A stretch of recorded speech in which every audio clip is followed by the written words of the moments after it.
ভারতের কিছু নাডারা আমার নবী মুহাম্মদ সাল্লাল্লাহু আলাইহি ওয়াসাল্লামকে নিয়ে বাজে কথা বলেছেন। এই বাজে কথার সাথে আমার দেশের কিছু রবীন্দ্রনাথের প্রেতাত্মারা সুর মিলিয়ে আমার রাসূলের চরিত্র নিয়ে বাজে কথা বলেছে। রাসূলের বিয়ে নিয়ে তারা ব্যঙ্গ করেছে, রাসূলের এতিমত্ব নিয়ে তারা ব্যঙ্গ করেছেন, আল্লাহ রাসূলের লালিত পালিত বিষয় নিয়ে কথা বলেছেন। আম্মাজান আয়েশা সিদ্দিকা রাদিয়াল্লাহু তাআলা আনহার বিয়ে নিয়ে তারা কটূক্তি করেছেন। আম্মাজান খাদিজা রাদিয়াল্লাহু তাআলা আনহার ব্যবসা নিয়ে তারা কটূক্তি করে বুঝিয়ে দিয়েছেন তারা কোন ধর্মের কোন না কোন ধর্মকে লালন পালন করে হৃদয়ের ভিতরে ইসলামের ভিতরে আঘাত দিতে চায়, অথচ তাদের জন্ম হয়েছে কোন না কোন মুসলমানের ঘরে। রাসূল করিম সাল্লাল্লাহু আলাইহি সাল্লামের বিরুদ্ধে ষড়যন্ত্র, এটার পয়েন্টটা শুনেন। এটা কি এখন না আগের থেকে চলছে? ভারত আমাদের পার্শ্ববর্তী দেশ। ভারত সবসময় আমাদেরকে নিয়ে নাক গলায়, আমাদের দেশের হিন্দুরা নিরাপদে নাই, তাদের উপরে আক্রমণ হয়েছে, আরো হ্যান ত্যান কত কিছু। কিন্তু আপনারা বলেন তো, বাংলাদেশের কোনো হিন্দু কি বলছে যে আমার বাড়িতে আক্রমণ হয়েছে বা মন্দিরে আক্রমণ হয়েছে, এরকম বলছে? বাংলাদেশের হিন্দুরা বলছে আমাদের মন্দিরগুলা মায়ের পেটে ছিল। মাদ্রাসার ছাত্ররা টুপি দাড়ি পাঞ্জাবি পরে লাইন ধরে দাঁড়িয়ে দাঁড়িয়ে বাংলাদেশের মন্দিরগুলাকে পাহারা দিয়া সারা পৃথিবীর মানুষকে মেসেজ দিয়েছেন ইসলামের চেয়ে শান্তি পৃথিবীর কারো কাছে নাই।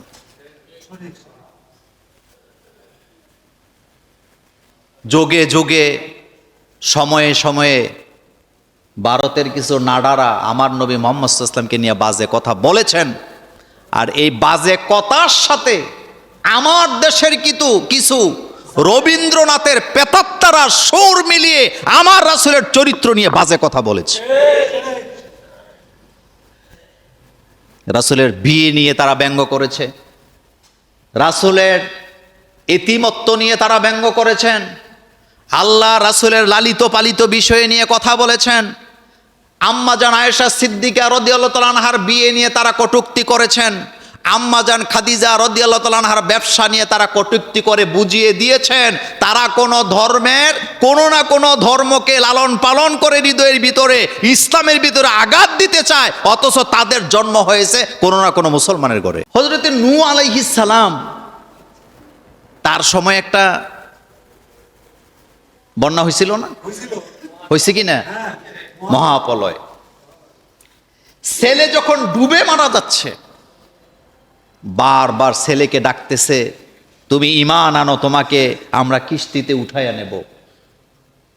আল্লাহ কি বলছিলেন? আল্লাহ বললেন, নো, খবরদার এই ছেলেকে তুমি ডাইকো না, এটা তোমার আহাল না, ছেলে না। এটার দ্বারা বোঝা গেল আপনি মুমিন, আপনার ছেলে যদি কাফের হয়ে যায় শুধুমাত্র নামে মাত্র এটা ছেলে, কিন্তু সে আপনার আহাল হতে পারবে না। কারণ নবীর ঘরে জন্ম নিয়েও যদি আহাল হতে না পারে শুধু ইমানের কারণে, আমাদের দেশেও যদি কেউ নাম রাখে মুসলমানের, আকিকাও যদি দেয়, মুসলমানিও করায়, খতনাও যদি করায়, বুঝতে হবে তার ইমান ঠিক নাই। কারণ বর্তমানে অন্য ধর্মের লোকেরাও রোগ থেকে বাঁচার জন্য খতনা করা।